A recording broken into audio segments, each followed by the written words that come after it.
Hello, kids. Good morning, everybody. How are you all? Hope you all are doing well at your home. Let me introduce myself. I am your Urdu teacher, and today we learn new topic. Now, open your books. सफ़ा number है हमारे पास 64 बल्कि 46 अल्फाज उनका इस्तेमाल बल्कि वरना ताहम कभी और कभी भी दर्ज झेल जुमलों को गौर से पढ़िए और फिर मंदरज झेल बाला अल्फाज से खुद जुमले बनाइए। देखिए इसमें एग्जाम्पल के तौर पे हमें बना के भी दिखाए गए हैं। बल्कि का जुमला दिया गया है, मेरे लिए ये काम करना मुश्किल ही नहीं बल्कि महाल भी है। दूसरा जुमला हमें बना के दिखाया गया है, वो न सिर्फ ज़हीन है बल्कि मेहनती भी है। फिर है हमारे पास वरना का पहला जुमला हमें बना के दिखाया गया है, मेहनत से काम करो वरना नाकाम हो जाओगे। और दूसरा है हमारे पास, मुझे आज एक ज़रूरी काम है वरना मैं भी आपके साथ चलता। फिर है हमारे पास ताहम का हमें पहला जुमला बना के दिखाया गया है, इस किस्म की बहस में हिस्सा लेना अच्छा है ताहम ज़रूरी नहीं। दूसरा हमारे पास है, अगरचा कामयाबी यकीनी नहीं ताहम मैं कोशिश ज़रूर करूँगा।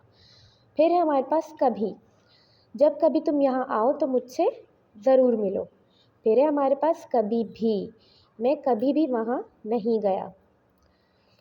फिर हमारे पास यहाँ पर ये अल्फाज दिए गए हैं जिसके जुमले हमें बनाने हैं। पहला अल्फाज है बल्कि, तो इसका जुमला बनाइए, ये काम मेरा नहीं बल्कि आमना का है। दूसरा है हमारे पास वरना, मेहनत करो वरना नाकाम हो जाओगे। तीसरा है हमारे पास ताहम, इसका जुमला है, तकरीब में मेहमान कम आए थे ताहम शोर बहुत था। कभी, जब तुम कभी आओ तो हम पार्क चलेंगे। पांचवा है हमारे पास कभी भी, सच्चे लोग कभी भी झूठ नहीं बोलते।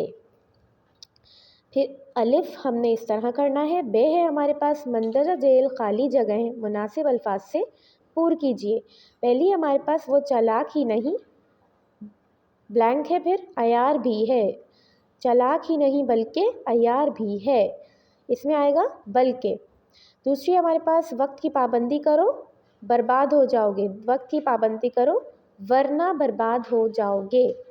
तीसरी हमारे पास हर तकरीब में जाना अच्छा है ब्लैंक, फिर लाजमी नहीं, हर तकरीब में जाना अच्छा है ताहम लाजमी नहीं। चौथी हमारे पास उसने कभी भी झूठ नहीं बोला था। फिर आखिरी है हमारे पास जब, फिर ब्लैंक है, तुम्हें यहाँ आना हो तो ये किताब लेते आना।